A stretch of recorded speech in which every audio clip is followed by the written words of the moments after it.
Aile yapısıyla alakalı bu son zamanlarda malumunuzdur ki intiharlar, uyuşturucuya müptela olanlar, boşanmalar vesaire haddi hesabı yapılmayacak durumlar meydana geldi. Biliyorsunuz ki toplumun ihyası, çekirdek aileyi oluşturan aile yapısında başlar. Bu yapıyı oluşturan anne ve baba rolü çok önemlidir. Anne ve baba çocuklarına rol model olmaları gerekiyor. Eğer bunun temelinde eğitim şarttır. Anne ve baba çocuklarına rol model eğer olamıyorsa çocuklar bu rol model alanın boşluğunu başka yerde aramaya başlar ve nihayetinde biz o çocuklarımızı kaybederiz. Bu son zamanlardaki olan örneklerde de görüyoruz. Özellikle Mardin'imiz için çocuklarımız, gençlerimiz ve evli olanlar da dahil olmak üzere aradaki muhabbet, sevgi, huzur olmadığından dolayı boşanmalar ve en çok da dikkatimi çeken son dönemlerde intiharlar meydana gelmeye başladı. İşte bundan ötürü ailemizde huzuru yakalamamız, çocuklarımıza rol model olmamız hasebiyle eğitimli bir aile yapısını oluşturmamız gerekiyor. Bu aile yapısını güçlü kılmamız için, aradaki o muhabbet ve sevgi, huzuru yakalamamız için ben 3 şarta bağlıyorum. İlgi, sevgi ve bilgi. Ailede anne ve baba ilgili olmaları lazım. Çocuğun sorunu olduğu zaman baba çocuğun sorunuyla ilgilenmesi lazım. Hanımın bir problemi oluştuğu zaman onun sorunuyla da ilgilenmesi lazım. İlgilenmek şart. İlgilendikten sonra huzurun temel taşını sağlayan sevgidir. Bütün olumlu şeyler sevginin üzerine bina edilir. Dolayısıyla ilgi ve sevgi meydana geldiği zaman bir ailede o ailede yetişen çocukların başarısız olması kesinlikle mümkün değildir. Neden? Çünkü ilgi, sevgi ve bilgi meydana gelir. İlgiyle sevginin devamında o çocuk başarıyı yakalar. Niye? Çünkü bir insana eğer değer vermek istiyorsak onu sevgimizle ifade etmeliyiz. Eğer bir aileye huzur götürmek istiyorsak oraya sevgi tohumları ekilmesi gerekiyor. Bununla alakalı biliyorsunuz ki bu toplumumuzun temel taşını sarsan LGBT yapıtlarla alakalı biz onlarla ilgili derneklerin kapatılmasıyla alakalı biz imza kampanyası başlatmıştık birkaç ay önce. Hamdolsun bu sene de 2025 yılı aile yılı olarak malumunuz gündeme geldi. Aile yapısının sağlam olması için kaliteli ve topluma hizmet eden bireylerin yetişmesi için bir ailede ahlaki yapının olması lazım. Çünkü biz toplum olarak ahlaki yozlaşmaya doğru gidiyoruz.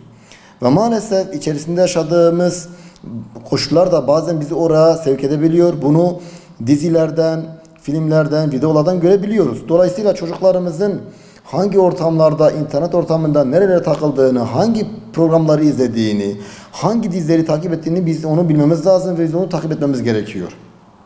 Bunun devamında çocuklarımız hangi ortamda, kimlerle arkadaşlık ettiğini bilmemiz gerekiyor. Bunun devamında biz çocuklarımızla ilgilenmeliyiz. Başta ben dedim ya onlara biz vakit ayırmalıyız. Biz çocuklarımıza vakit ayırmadığımız zaman başka bir kesim bu çocuklara vakit geçirir ve çocuklarımızı elimizden alırlar. Ve biz bir daha bu çocuklarımızı koruyamayız, kurtaramayız. Onun için bununla ilgili mücadele ettik. Yani toplumun yozlaşmaması için ne yapabiliriz diye LGBT derneklerin kapatılması için biz imza kampanyası yaptık.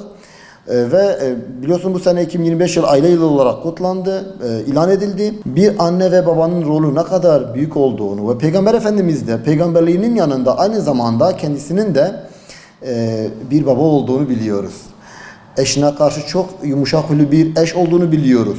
Merhametli bir dede olduğunu biliyoruz ve aynı zamanda bir peygamber olduğunu biliyoruz. Bir eş olarak yani kendi öncelikle saygı vermemiz gereken birileri varsa bizim kendi ailemizdir. Bazı kesimler görüyorum.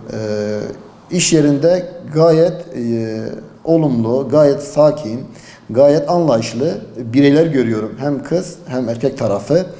Bunlar eve gittiği zaman, kendi ailesine gittiği zaman iş yerindeki, çalıştığı ortamdaki o ılımlığı, o güzel ahlakı ve olumlu tarafı yok olup gidiyor.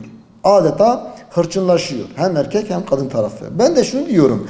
Saygıyı hak eden, en büyük saygıyı hak eden bizim ailemizdir.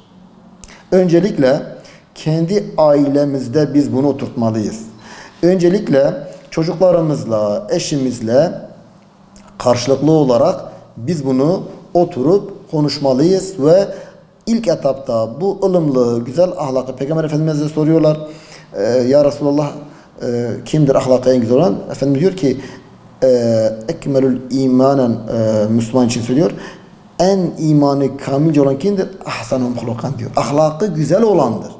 Mümince kamil olan kimdir ya Resulallah? Ailesi ahlakı güzel. Limen ya Resulallah? Kime karşı ya Resulallah? Diyor ki hıyarukum ve hıyarukum li ehli. Ailene karşı, kardeşlerine karşı.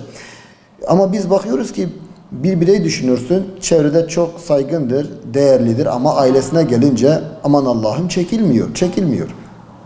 Böyle bir ortamda büyüyen çocuk maalesef aç kalır, sevgiden aç kalır. Sevgiden aç kalan, sevgiden, muhabbetten aç kalan bir çocuk o açlığını dışarıda aramaya başlar ve dışarıda bunu aradığı zaman da biz o çocuklarımızı maalesef kaybediyoruz. Yani şu an güzel Mardin'imizde, güzel şehrimizde bizim bir sürü ecdadımızın yapıtları var. Biz bunlara gurur duyuyoruz. Ama şu anki gençliğimize baktığımız zaman sanki bu gençliğimiz daha sonraki nesillere bir eser bırakmayacağını düşünüyorum. Çünkü neden? Şu anki gençlik yapımız gerçekten can çekişiyor ve gençliğimiz maalesef gençlerimiz ve onların ortamını bazen ibretle izliyorum. Kafeteryalarda ve başka yerlerde okuyan bir toplumdan çıktık. Artık ezberci bir toplum olmaya başladık ve ailenin içerisinde de maalesef eğitim seviyesi çok düşmüş durumda. Tekrardan söylüyorum.